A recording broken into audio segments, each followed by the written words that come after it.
So today's lesson is on type of numbers and values. We just spent a week and a half, 2 weeks on exponents and powers. So we're going to start off with something called a perfect square. You've probably heard me mention this year, but what is a perfect square? The perfect square is the answer when a number is multiplied by itself. So there is a list here of the first 12 perfect squares, and you should try to memorize these. The quicker you memorize these 12, the better off you will be. 1 times 1 is 1. 2 times 2 is 4. 3 times 3 is 9. 4 times 4 is 16, and so on. All the way up to 12 squared is 144. Those 12 numbers are called perfect squares.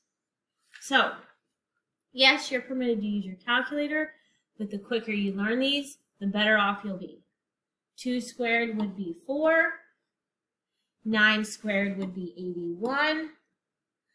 11 squared would be 121. And remember this last one, we talked about powers in parentheses and negatives. So this is a negative inside parentheses to an even power. So remember, anytime there's a negative in parentheses to an even power, it is positive. So when we come down to the next thing, it's called a square root. And a square root is the opposite of square root. So if it's the opposite, you're trying to find the same number times itself that will give you 36. So the square root of 36, if you're looking up at that list, that would be 6. So this is what I'm saying. If you memorize those numbers up here, when you come down to doing square roots, it's a lot easier. 144 is a perfect square. The square root of 144 is 12. When you come to the next one, though, the square root of negative 9. So what I talked about up top, when you have a negative times a negative, it is always positive. So you can never multiply the same number and get a negative. So when they ask you for the square root of a negative number, you will say no solution. Because to get a perfect square, you have to have 2 of the same number. So there is never the square root of a negative number. You can never have a solution to the square root of a negative number. Now, when you get to algebra 2, you will. And those are called imaginary numbers, but we won't worry about that yet. On to the next one. 9, the square root of 25.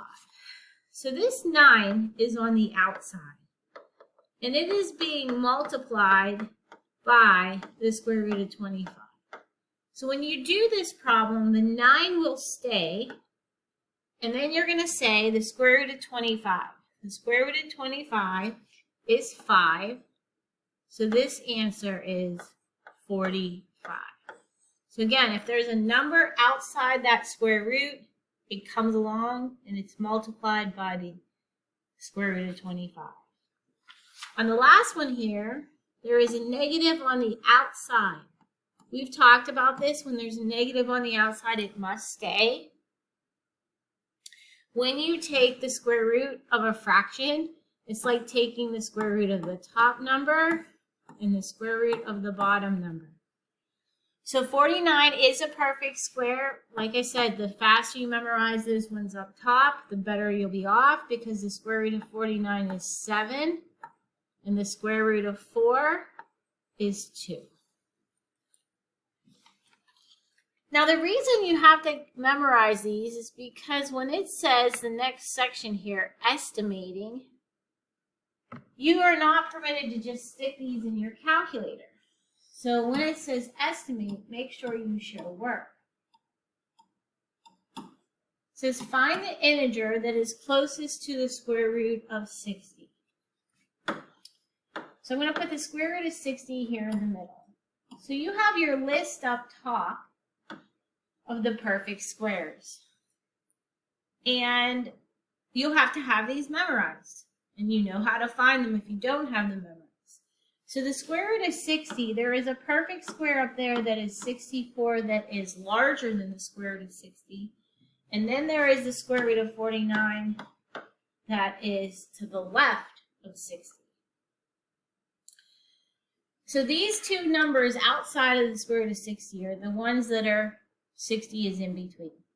60 is 4 numbers away from 64. 49 is 11 numbers away from 60. So which of these two is it closer to? You should realize that it's closer to 64, and the square root of 64 is 8. So no, you're not allowed to just put this in your calculator and say, oh, it's closer to 8. You have to show me some work. Same thing with the one on the right. It says 4 the square root of 28. Now remember, I'm going to rewrite this because that 4 on the outside has to stay. 4 square root of 28. Again, you're going to look up there at your list. You should have them memorized at some point. There is a perfect square of 36. The one that is to the left of it is 4 the square root of 25. Now this question is a little bit different. This says 4 the square root of 20 is between what two integers? Integers is a whole number, if I didn't mention that over there. So what we're going to do, we're going to carry down this 4 on the left. Up top, I told you that is times whatever the square root of 25 is. That is 5. On the right, this is 4. The square root of 36 is 6. So 4 times 5 is 20. And 4 times 6 is 24. So when it asks you to estimate 4 the square root of 28 is between what two numbers, you'll say 20 and 24. Okay? The next section we're going into is cube numbers. A cube number is a number created by another number being multiplied by itself 3 times. Now, I don't need you to memorize up to the first 12, but probably the first 5 you should know. So 1 times 1 times 1 is 1. 2 times 2 times 2 is 8. 3 to the third power is 27. 4 to the third power is 64. The next one, 5 to the third power is 125. 2, 16, and then 3, 43. Now you have to realize, look what it says over here, also. These are also called perfect cubes. Let's talk about why you can have a negative perfect cube. And it goes along with things we've talked about before. Let's take this, negative 4 to the third power. We've talked about when you have a negative on the inside to an odd power, the answer is negative. So this answer can be negative 64, and it can be called a perfect cube. So perfect squares cannot be negative, but perfect cubes, yes, they can be. So this next row here, you are permitted to use that caret button on your calculator, but the faster you memorize them, the better off you'll be. 4 cubed is 64. 5 cubed, it's right up top there, 125.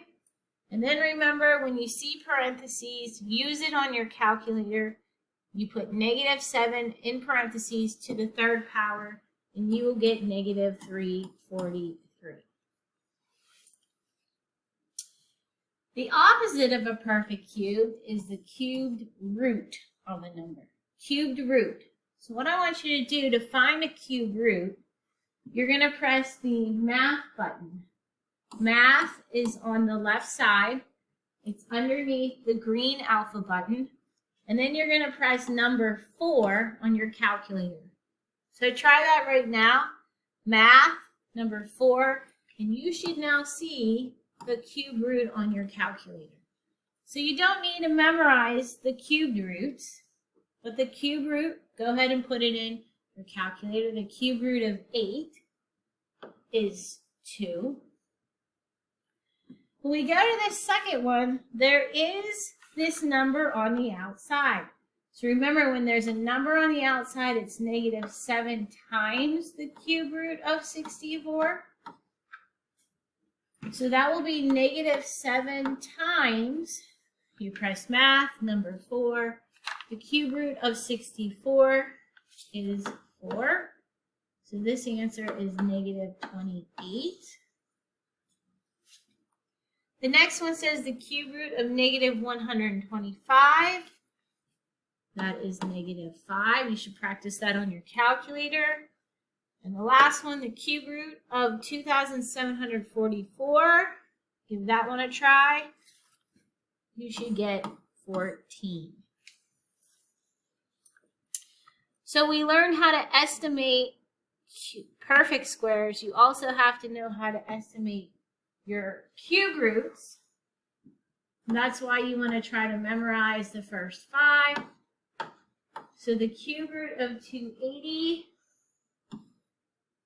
Now, we have 2 numbers up on our list. The cube root of 216. And we have the cube root of 343. Now this question says the integer closest. When it's closest, you have to know how far apart these are. From 216 to 280, that is 64 numbers. From 280 to 243 is 63 numbers. So this would be the one that is closer. And the cube root of 343 is 7. All right. So we need to go to the back here on our notes. Okay. So this is where it gets a little tricky, and make sure you ask questions when I return if you have them. This says solve. So when you're solving, you're finding a solution. Just like in math, when we did a problem that said like x plus 6 equals 10, we were solving and we were doing the inverse operations. So you got to think inverse operation. What do I mean by inverse operation? So we learned 2 things on the front. We learned what a perfect square was, and we learned what a square root was. We learned what a perfect cube was, and we learned what a cube root is. So this first one, this is squared, x squared. The inverse operation of squaring is taking the square root. When you do your inverse operation, just as always, you take the square root of both sides. When you take the square root of x squared, you get x. X times x is x squared. So the square root of x squared is x. So now you have to remember from the back, what is the same number times itself to give you 16? That is 4. However, put a note. Square roots have 2 solutions. Square roots have 2 solutions. There's another solution here. The other solution is negative 4. Because if we do negative 4 times negative 4, you get positive 16 also. So square roots have 2 solutions. Now I want to show you something because sometimes they like to write the answer like this. X equals plus minus 4. And that also means 2 solutions then. Positive and negative 4. Okay? I'm going to have to stop here and we're going to have to play another video.